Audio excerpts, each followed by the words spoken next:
welcome back to my channel. As you can see, I'm on my own today. Nat isn't here with me.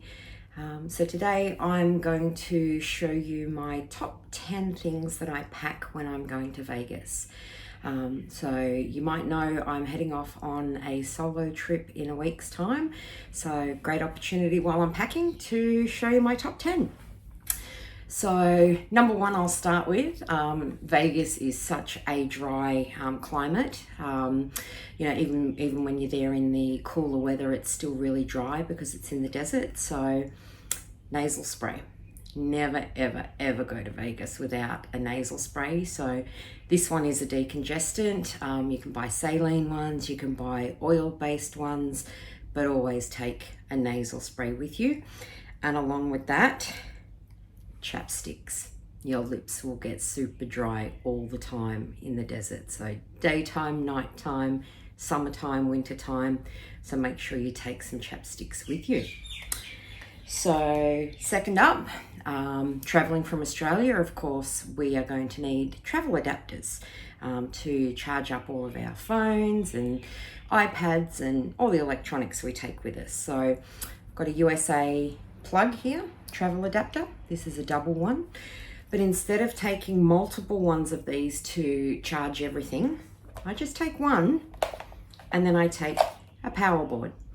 So I just plug this in, plug the power board into the adapter, and then I can charge multiple items at the one time. So that's just going to save you a bit of money on buying multiple travel adapters. And speaking of charging, my phone battery goes dead all the time. So obviously with vlogging, I'm going to use up the battery on my phone very quickly. But even before I started vlogging, just all the photos and everything that you take in Vegas, you know, your battery will chew up really quick, especially when you leave your hotel in the morning and you're out all night, till all night. So spare battery charger. So plug your phone into this, pop it in your handbag, pop it in your pocket, but I always have one of these with me. So this has saved me so many times from my phone battery going dead. All right, so the next thing on my list would be a SIM card for my phone. So I don't always rely on Wi-Fi when I'm traveling. Sometimes the Wi-Fi is really sketchy. Sometimes you can't find free Wi-Fi. Last trip, in a couple of the hotels we stayed in, the Wi-Fi was shocking. So we get ourselves one of these SIM cards. We purchase these before we leave, take it with us. This one is from SIM Corner. I will link them down below for you. And anyway, I just jump on the website a few weeks before I'm going away, choose the type of SIM card that I want. I generally always get a 30-day unlimited 5G data. So even if I'm not traveling for 30 days, I just prefer to have the unlimited data. It just makes more sense to me rather than running out of data and then having to top up while I'm away. I pop this in my phone after the plane takes off and I'm on airplane mode, and then as soon as we land, switch my phone off airplane mode and it'll automatically find this T-Mobile network and it'll text through what my phone number is while I'm in the USA, and I'm good to go. So I'm connected straight away. There are a few different ones, providers. There is AT&T as well. I have tried them in the past. Not as good coverage as the T-Mobile. So yeah, my recommendation is T-Mobile. But yeah, always get a SIM card before you go. All right, next on my list, good walking shoes. So these might not be the prettiest. I've had these for quite a few years, but these are a pair of Skechers. And they are so comfortable. They are the nice cushiony ones, but I always go for comfort in Vegas. So don't wear heels. Like ladies, if you want to dress up and look nice, try and find some comfy flats, because trust me, your feet will be killing you in a matter of half an hour with the walking that you do in Vegas. So you might think all of those casinos look nice and close together on the strip. No, it can take you 15 to 20 minutes just to walk from one casino to the next, or even when you're leaving your room of a morning. it can take you 15 minutes just to get through the casino and outside. So good walking shoes are an absolute must. All right, next on my list, air tags. So these are really important for travel. I bought these for my last trip, maybe the one before. I got a little case to put them in. Pop these on my luggage, my handbag, my carry-on luggage, everything, and I can see where my suitcases are at all times. So there have been a couple of times when we've been standing waiting for our checked luggage, and it's geez, can't see it.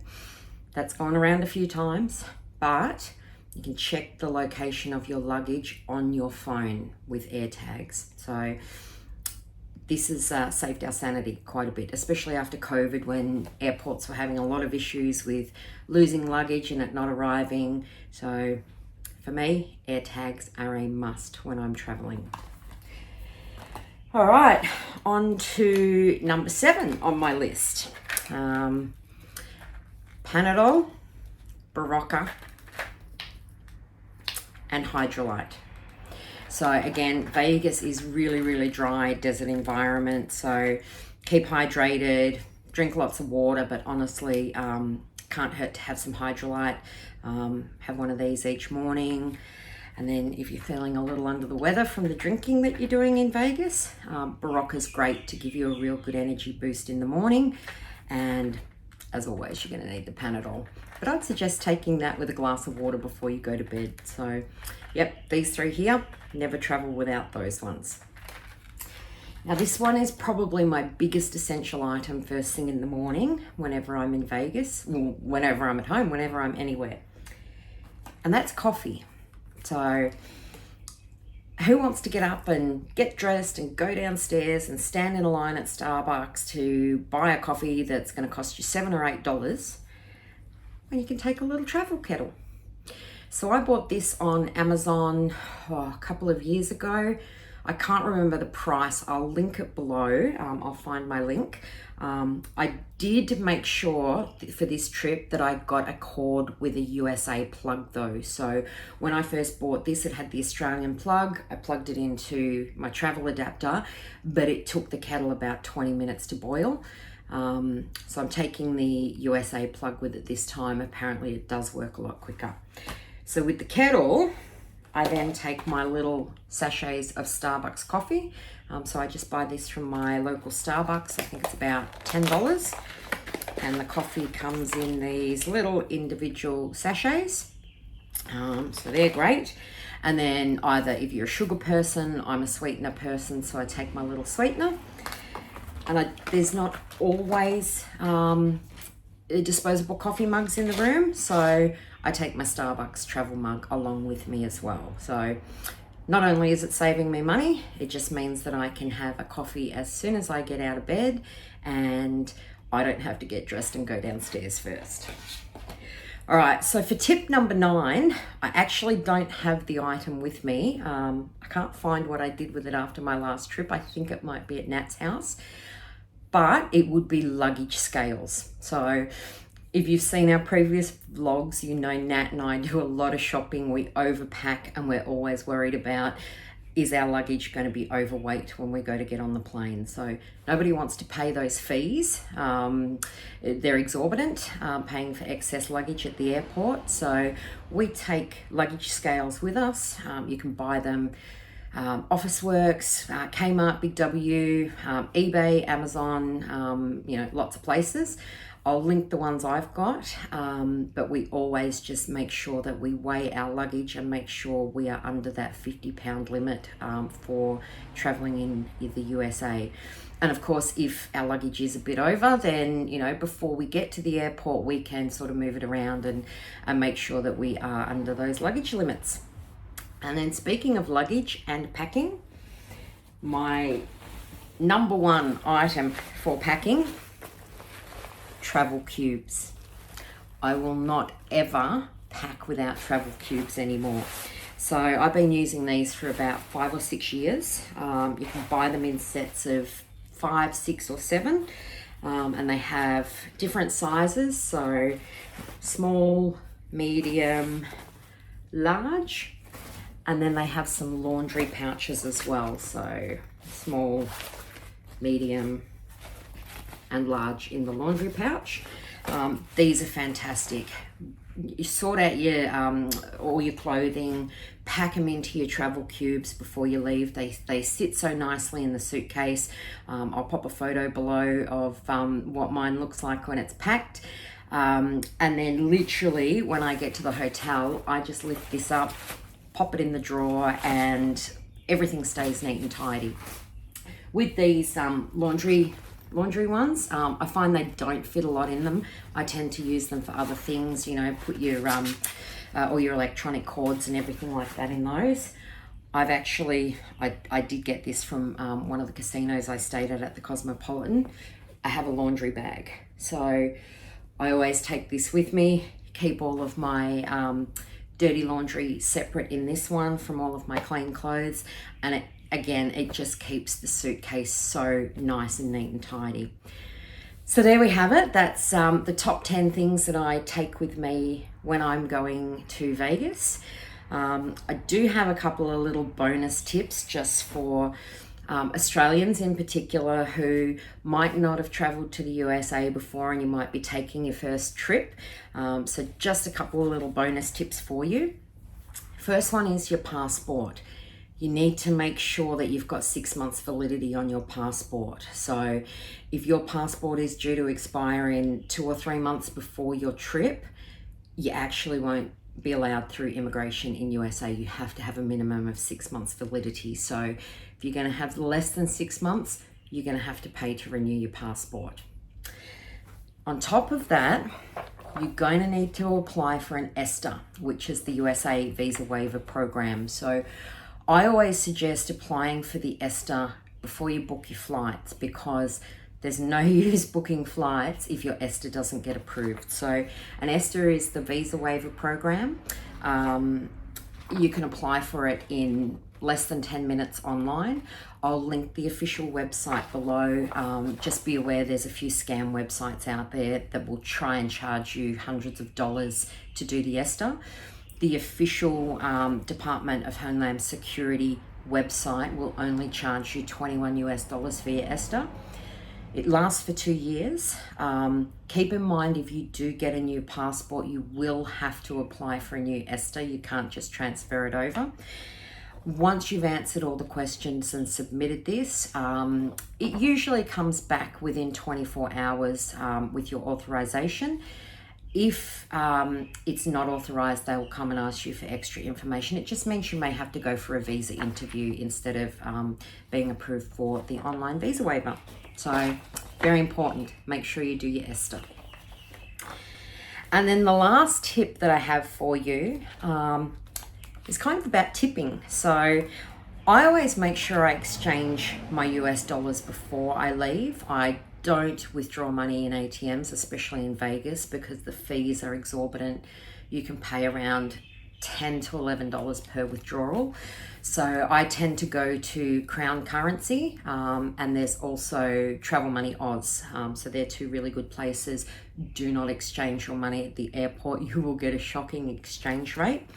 And when I go and get my money, they tend to give it to you in a lot of high denominations. I ask for a wad of $1, so I think I've got maybe about 50 or so here, and quite a few $5 notes as well. So they will come in handy for your tipping. So you'll start tipping, you know, kind of the minute you get there. If, you know, you're getting a taxi driver and you're not paying by card, you'll need to tip. If you're using the bell desk to store your luggage and have it brought to your room, you'll need, you know, small denominations for that. So, and of course, if you're on the casino floor gambling, well, you're going to have cocktails and you want to tip your cocktail waitress. So this is where all these ones will come in handy. So get your tip money before you go. And then speaking of gambling, my last little tip is how Nat and I do our gambling budget. And you've probably seen this if you watch our vlogs. If not, we have this little wallet that we break down our daily gambling budget into. So you'll see we've got all the days numbered in there, and we have our gambling budget in there each day. This stays in the safe in our hotel room, and each day we just take the wallet with our gambling money, and this is what helps us stick with our gambling budget every day. So we bought this on Amazon. I think it was around the $25 mark. I'll link this one below as well. But these have been great ever since we've started using this system. And we do have to credit Kaylee and Jason from the Coin Show. They were the first ones who started using these in Vegas. So we've just followed suit with them. But honestly, it is the best system to control your daily your daily gambling budget. So again, I'll link this below. This thing has been a godsend. Anyway, thanks everybody for watching. I hope you've got some useful tips out of this. There's so much more that I pack. You know, it's I'm one of those overpackers. I tend to lay out all my outfits on the bed, you know, a week or two before I'm traveling. And then I cull that down 2 or 3 times, and I still end up taking too many things and come home with so many clothes that I don't even wear while I'm away. But anyway, hopefully this has been helpful for you. If there's any other things that you'd like to see on our vlogs, then just drop a question below, or you can reach out to us on our social media, so Instagram or Facebook, Hunting Vegas. Anyway, thanks everybody for watching. Bye.